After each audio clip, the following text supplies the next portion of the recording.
Two picks. These teams are spending a lot of time on this draft compared to the last one as well. So there are still a lot of the meta picks available still for Huma. We've got Lucian, Lissandra, Corki still up. What else is available? Alistair. From supports, Alistair is available. Yeah, there are options.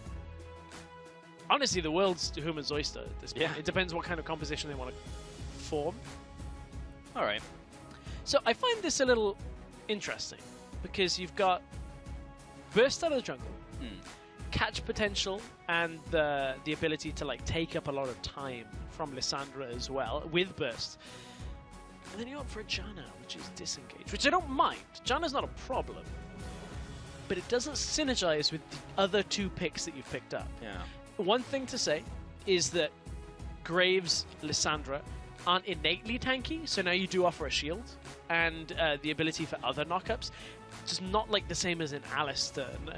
With a Morgana locked in, you wouldn't really want to go that route anyway, but just kind of highlighting that there are a bit of a synergy difference with these two picks. So far, it's more like a buying time though. Like Lissandra jumps in, buys time with the ultimate. Graves buys time with his item build, going like more Sterax, and then Janna kind of does the same thing as well with ultimate and shield. On the opposite side, Millenium have picked up the Rek'Sai and Lucian.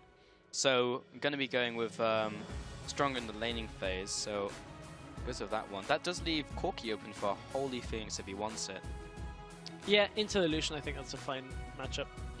Or at least it is overall composition-wise. Still have to be careful in the laning phase. Yeah. So Corki Janna is pretty good for sieging them. That is one thing that you look at. Like these two, with them, by themselves, are pretty good in that kind of setup. So now it kind of rounds itself out because there's a Scion in the top lane.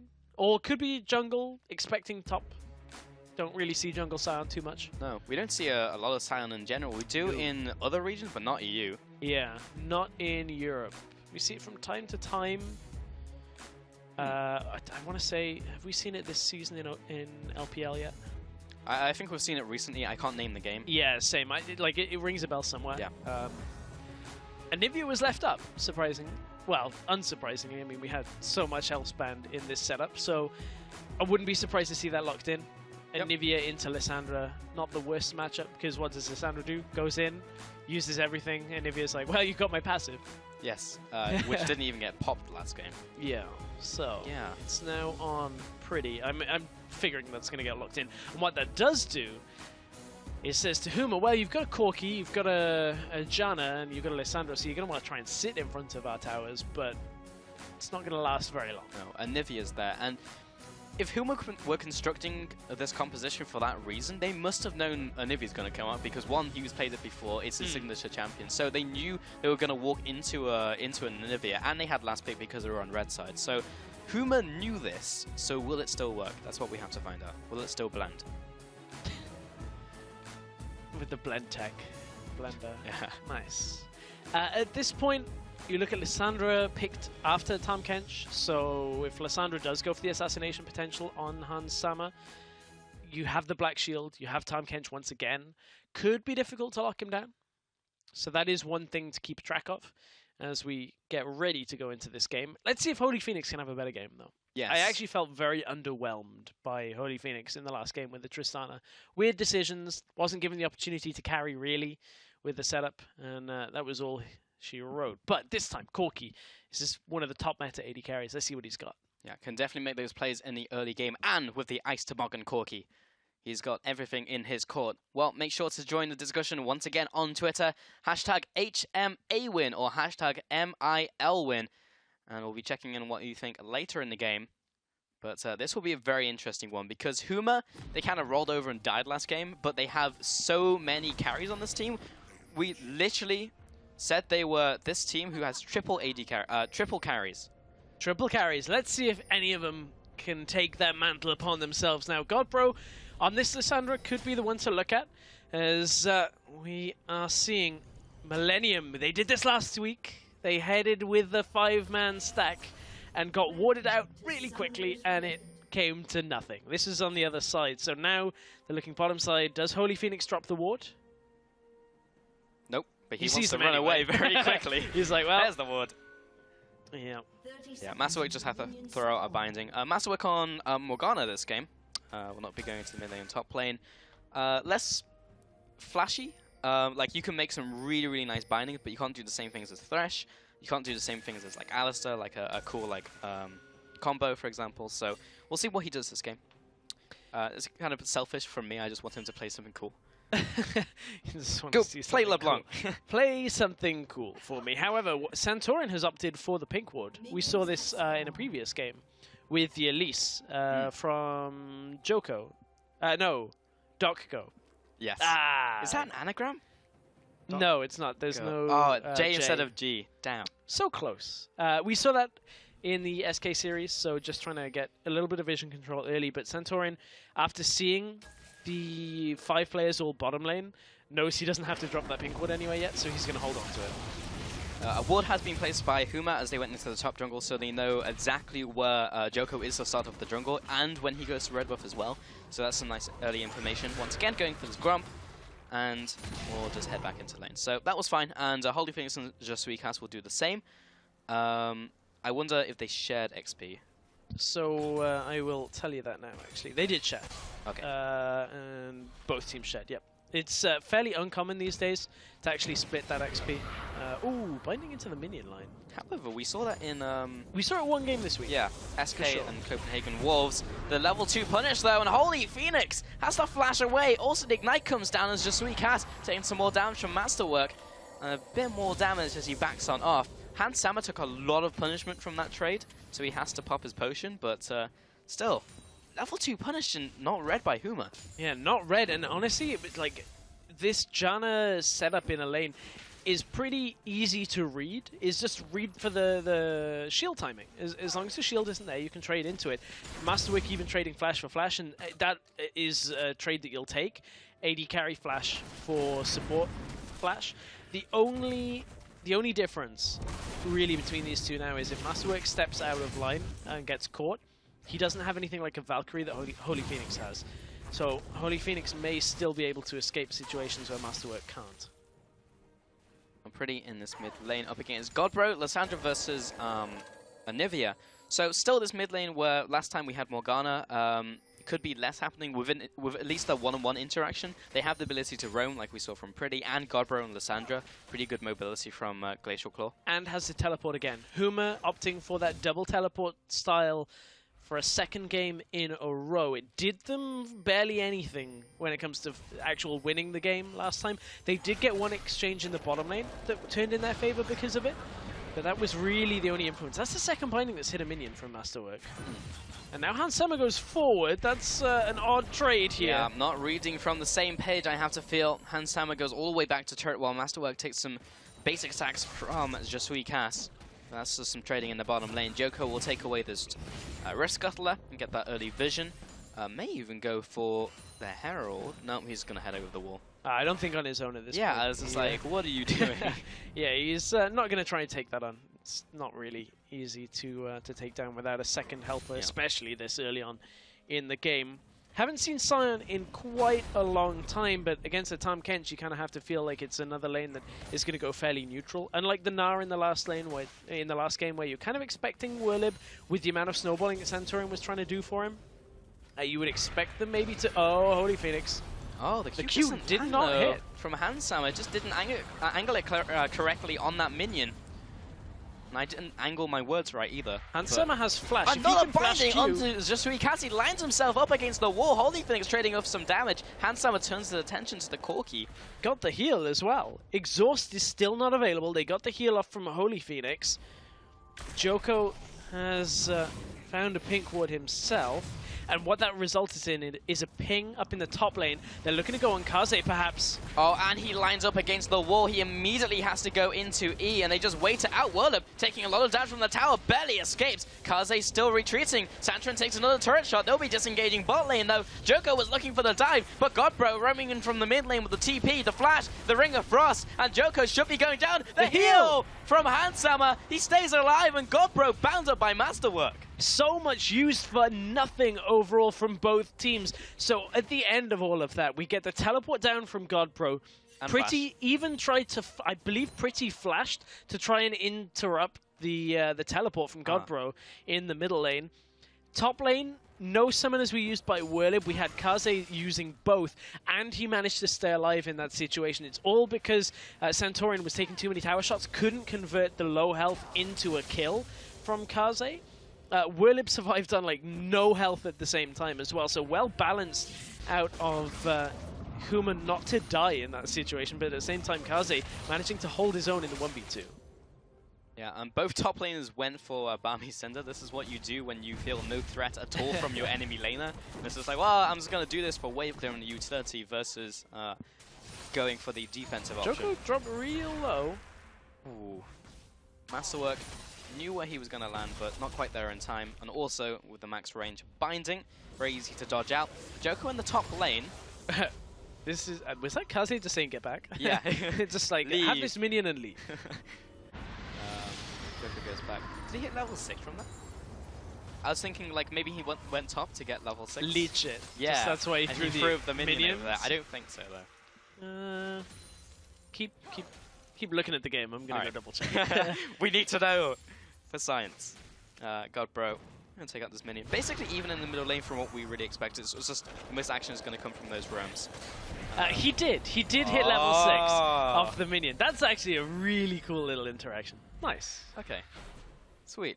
I didn't see it happen the first time. I was just like, why would he do that? That seems really weird. Yeah, that's pretty cool. Yeah, because he couldn't go for a camp and didn't want to go to the opposite side of the jungle. So. And it gave him the Rek'Sai ult, so it's fairly important then to get back out on the map. Nice. That's thinking with portals. It is. It really is. Godbro in the middle lane just got pressured out by Pretty. He's out of mana now, so he's not going to kill him. But Joko, gang pressure over the wall. Godbro does not decide to stay in lane. Has also used his flash, so wants to be more defensive. Santrin takes away this pink ward in the top side of the map. Bottom lane, the Warhammer picked up by Handsama, and Holy Phoenix on his way to the Phage. Handsama, of course, looking for his Essence Reaver. There you go. Yeah, that is the word. Holy Phoenix is caught! Bounds up, and Handsama, the aggressive play with the culling as well, gets the first blood, was exhausted, so just WeCast putting down the hurt. Whirlib coming in from the top lane, going through this vision though, but Whirlib has no real way to get in range, and there's no mid lane to help out. Santrin, that's a long walk for him to do anything, and Whirlib will scream at Masterwork, but he'll just walk away from it. Handsama gets himself out of that situation, still had his flash available, so even if he had been pushed out, he could have just flashed over that wall. This is going really well once again for Millenium. I mean, look at the CS difference already bot lane. As we go into a replay, it is about 15, but this was just to catch onto Holy Phoenix. No real way of Holy Phoenix staying alive in this situation, and now just WeCast on this Janna has no pressure to do anything here. This is already well outside of the instant Q range, ever since it got nerfed down to about 800 range, so very, very small compared to how it used to be. Yep, Masterwork just constantly landing these bindings. You just have a couple minion bindings in lane, but he's thinking outside of the minions. He's imagining they're not there, and then it would have hit. I don't think that works that way. It's just needs to take smite. It's what you do on Blitzcrank. Gets the stun. Too early. Yeah. Only by like a split second, though. Close. Yeah, I was trying to come up with something in the Matrix, like he's beginning to believe. Oh dear. But no, minion in the way means you can't bind. It does not go through minions, unlike the Flay that we saw in the first game, which did. Okay, so Joko going into the jungle now. We've seen very little interactions. Nice combo. Interactions from Santrin this game. Like he went into top lane briefly, and then has just generally been farming the jungle and is still behind Joko in terms of levels. Has now got the Warrior Enchant and picked up Tracker's Knife instead of going for a different option. So that implies he's going to put down some aggressive vision rather than just like ward up for his lanes. Yeah, if he actually can get there.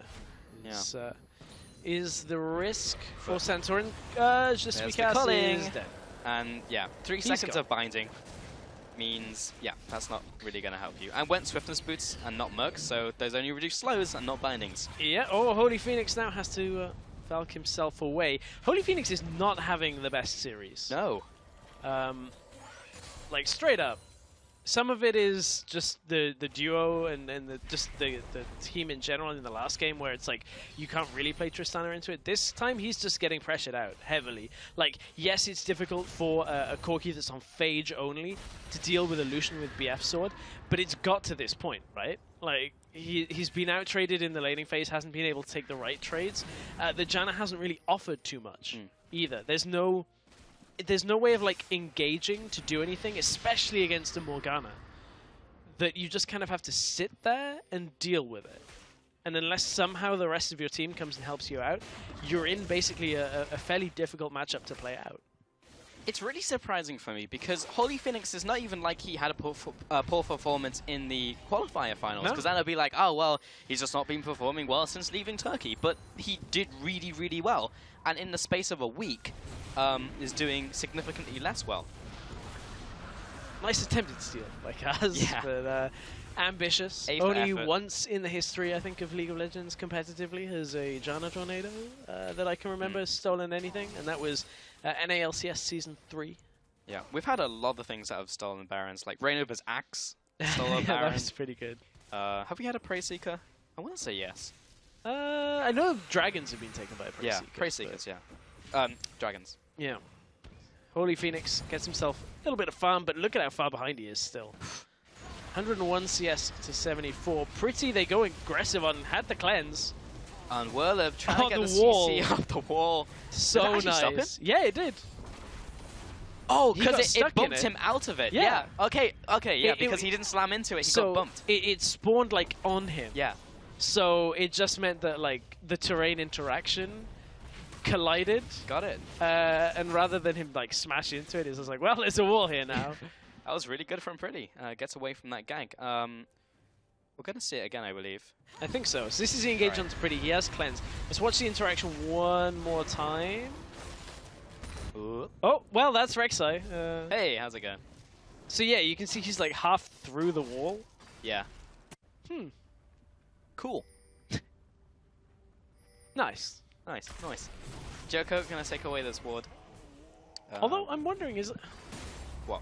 I feel like that's working as intended. Yeah, it is. I'm pretty sure it is. Works. Yeah, exactly. That's what I'm thinking. Is like, but I very rarely do you see a Scion like interrupted from behind. Did that actually just happen? That actually just happened. And the knockup.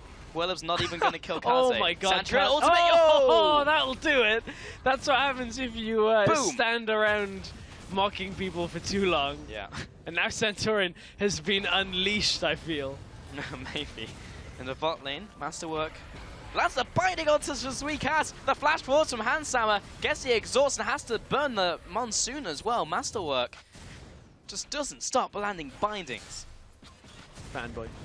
I'm holding my hands up it like I am now a fanboy of Masterwork. Like, I'm not ashamed. Of good plays.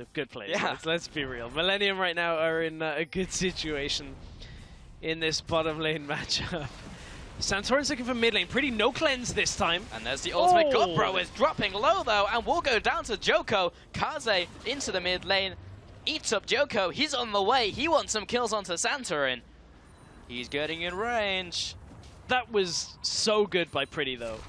Like, to read the Lissandra claw coming in, he actually flash frosted as Lissandra arrived, followed it up with the E. Bot lane, dash into the bush, gets him with the double tap, and just Suicast. He chased a long way, knowing his AD carry was dead. And Masterwork, this should be a kill. Point blank binding. Teleport down from Werlib.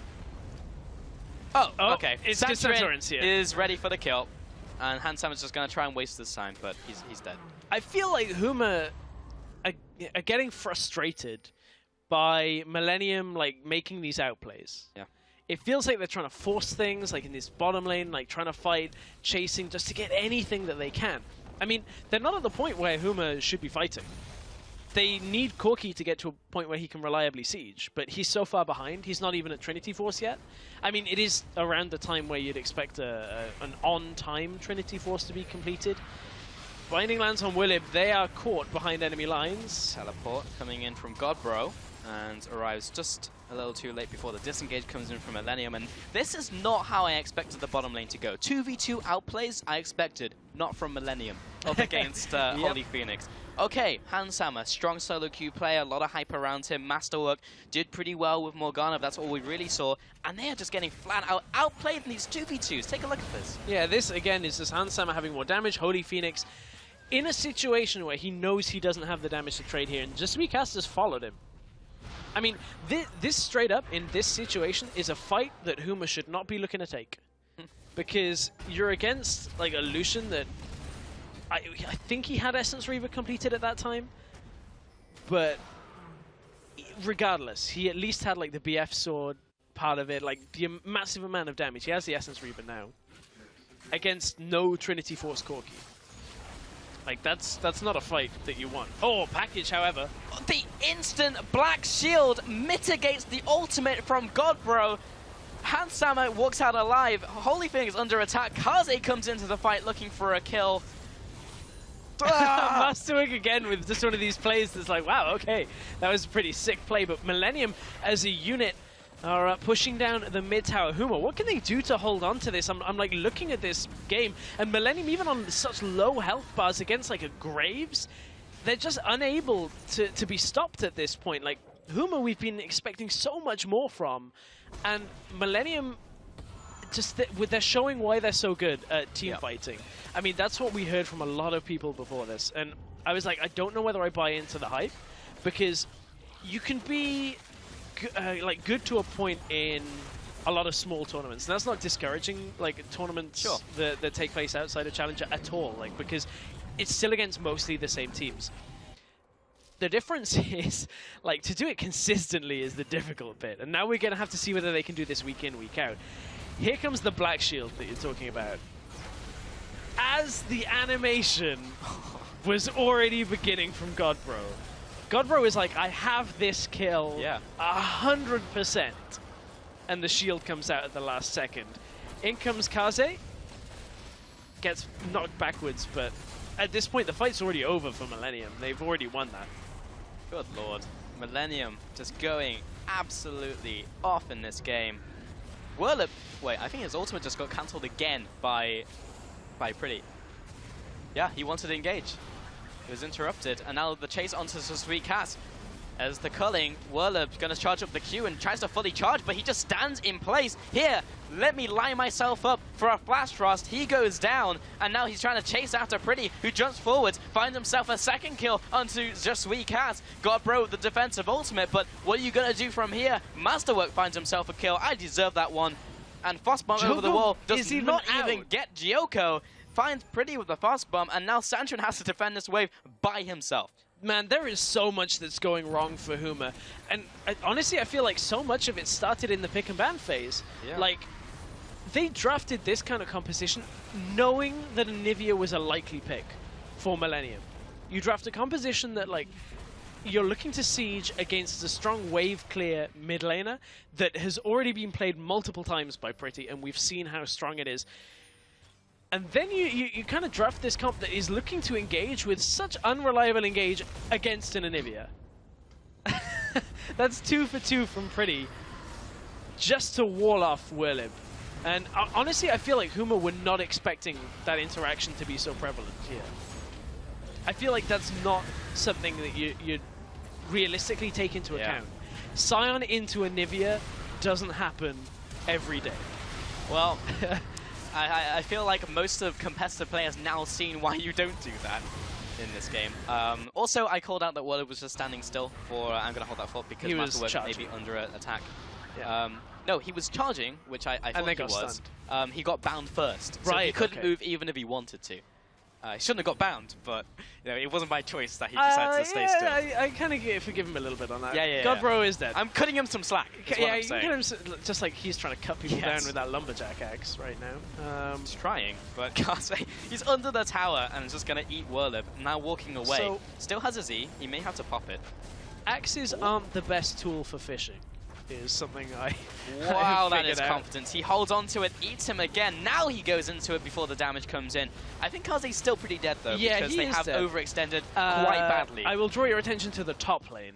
though. Oh yes, my attention is being because drawn. Millenium are pushing an inhibitor turret. So all of that was just taking time. That actually took all 5 members of Huma's attention to deal with Kaze and Joko.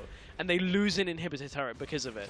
Teleport in from Lissandra though from behind. Cleanse is available. It is. Who's he going to go on to? Has to go on to someone else. Black Shield comes up and ults himself because he held on for it for so long. Handsammer just unloaded. And there's the ultimate. The Cunning takes him out. Whirlib looking for the damage on the Pretty, but he has to run away. This is and actually 3v5. Santra and everyone has to run away. The jump away. Handsammer, however, this is way too aggressive. Walks into the wall and lines himself up for Santra. Kaze, though, is just alive from the bot lane trade. Comes into this Pretty, put into his passive. I actually don't think they have the damage to kill him in time because Kaze is going to eat the egg. Oh, he's going to run after Santorin. He spits Pretty back out, who has his combo alive and shut down onto Graves. He was the only thing that was really going well in this game. And Whirlib is just stuck in the middle of Joker and Pretty. He'll go down. He cannot even get in range with Death Surge. And that was another kill into the base. Someone else died. Oh my. What is going on? Huma have tried everything this game. They have actually tried everything Like to fight Millenium.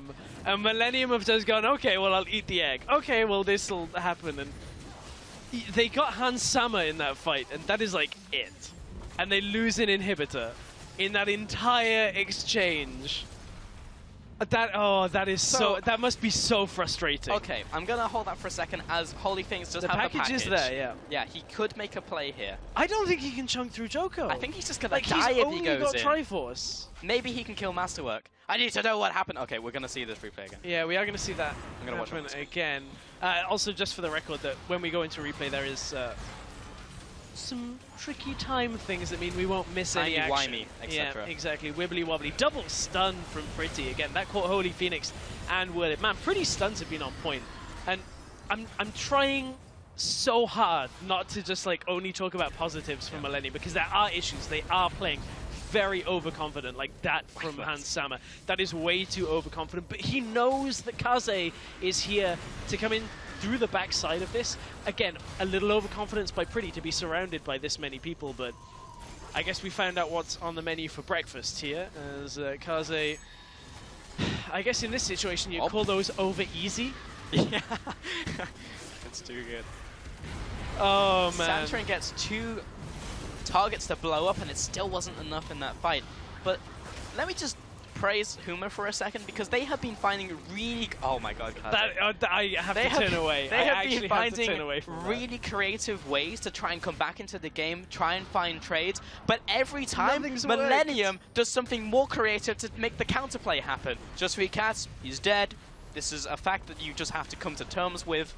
Nothing has worked for Huma. No, like against any other team in a situation, like a Challenger team just joining in the Challenger series, like Huma's plays would work every single time. I did not expect the reactive plays from Millenium to be this good. And now they're closing in the Holy Phoenix. They're just walking past the... This is ridiculous. Like, this is actually going to be problematic with this amount of confidence. Yep.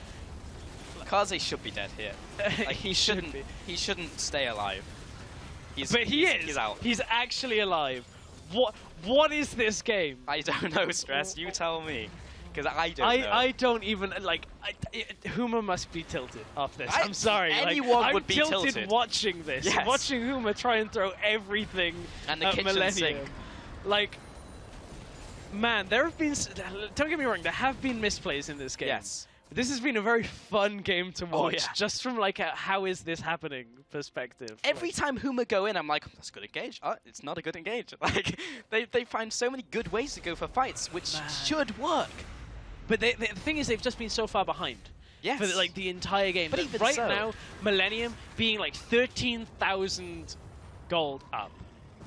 That is why nothing is working, because they lost so much in the beginning of this game that despite having better engages, being 5v3, being like, again, just being able to catch people out almost on their own, Millenium have just been too far ahead. They have too many items, too much resistances, extra levels. Everything you need to stay relevant in these fights is on Millenium's side, and it's all from just the setup at the beginning, the inability of Godbro to actually get kills in this game. He's 0-6-1. They haven't been able to do anything. He's been denied at every turn by Masterwork and the rest of Millenium. All of those ultimates went on Joko, and he just didn't die. He just walks out. Yeah. And Sam is going to dash over the wall, and Willem takes some more damage, and there's another wall. This, yeah, Millenium Also, now going for the bottom turret, looking for this final inhibitor tower. That interaction with the wall on Cyan has neutralized Yes, the pick. Huma's top lane pick, like almost completely. And now Huma are trying to defend their last inhibitor turret, and I don't think they're going to be able to at this point. It's a matter of time for Millenium before they can just whittle down the health bars of Huma. Huma don't exactly have too much to respond with either. Holy Phoenix is fairly low on mana. Cass has been caught. Rest in peace. Joko is like a vulture right now, Three-man looking for stun. someone to kill. But unfortunately, his team is just killing everyone too quickly, so he can't really chime in for an assist. Pretty.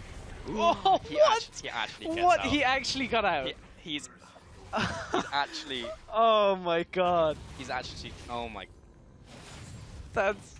This is heartbreaking for Huma. I'm It sorry. is. Like. Oh. And the fact And is, like, this. Millenium are, like, staying around. You've got Kaze, like, spamming emotes as soon as Yeah. he stays alive. It's... Man. I feel bad for Huma at this point. 0-7 Godbro is something I never thought I would ever see in my life. Especially on, like, a Lissandra, who is a champion we know he can play. And we know it's a champion he can carry on. And it's a meta pick as well. It's a champion that should be fairly safe, because you just ult yourself. He's had to ult himself so many times, just because then people just show up and kill him.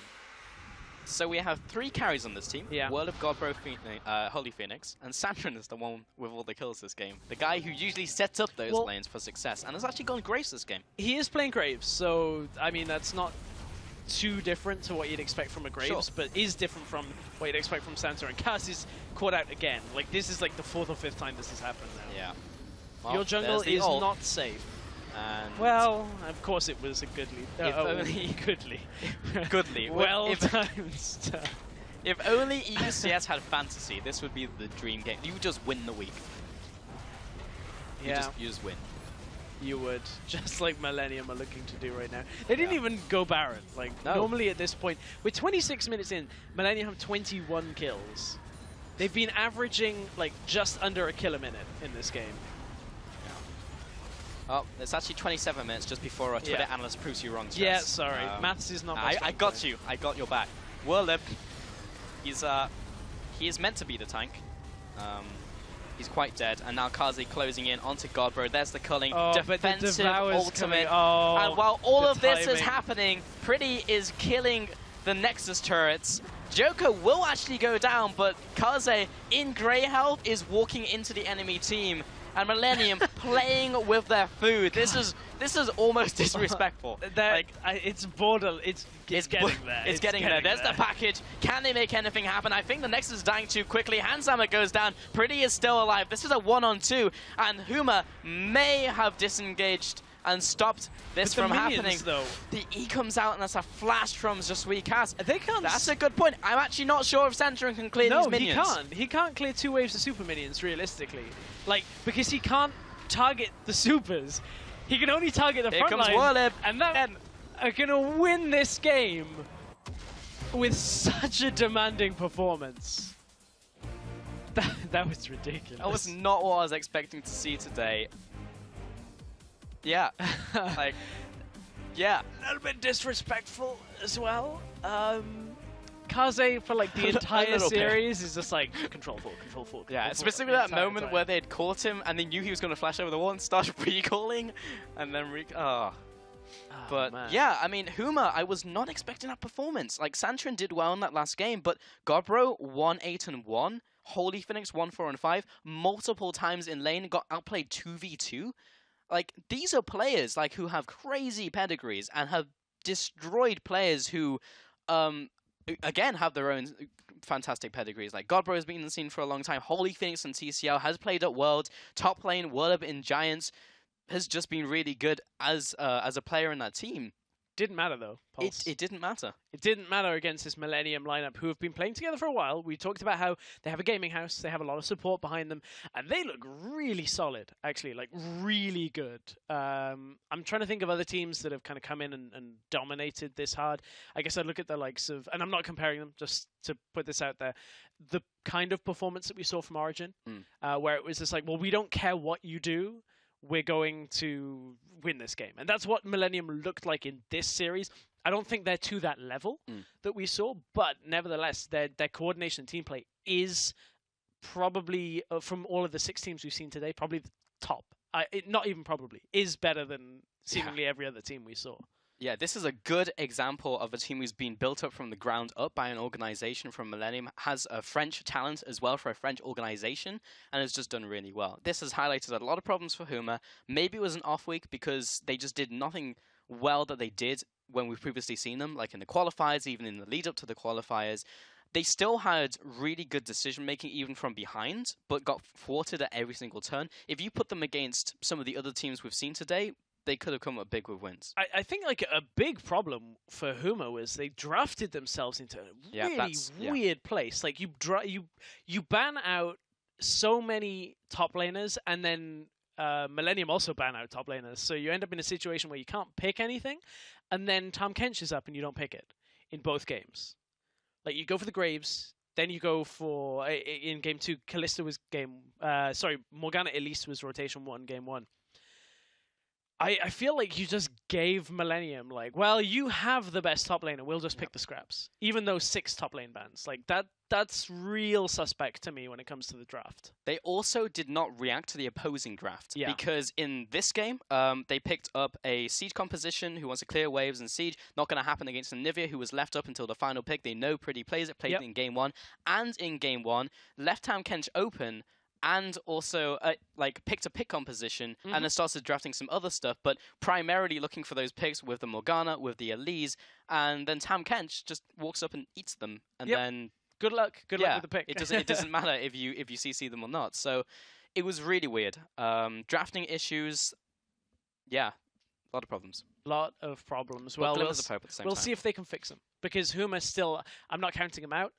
It's a marathon, not a sprint. Yep. You can't win the round robin in week 1. You can certainly lose it though if you start losing too many games. So it's still all up for grabs. It is, and don't get me wrong, I definitely feel that Huma can pick up some wins, especially from the performances we've seen today from those other teams. But do remember to tune in again next Tuesday, where we will be back with another 6 full games, with Huma versus SK Gaming to start off the day, Inspire versus Copenhagen Wolves, and Millenium versus Mouse Sports will be ending the day. Now, if you missed any of the action from today, head over to LOL Esports, where you can watch the games on the VODs Hub.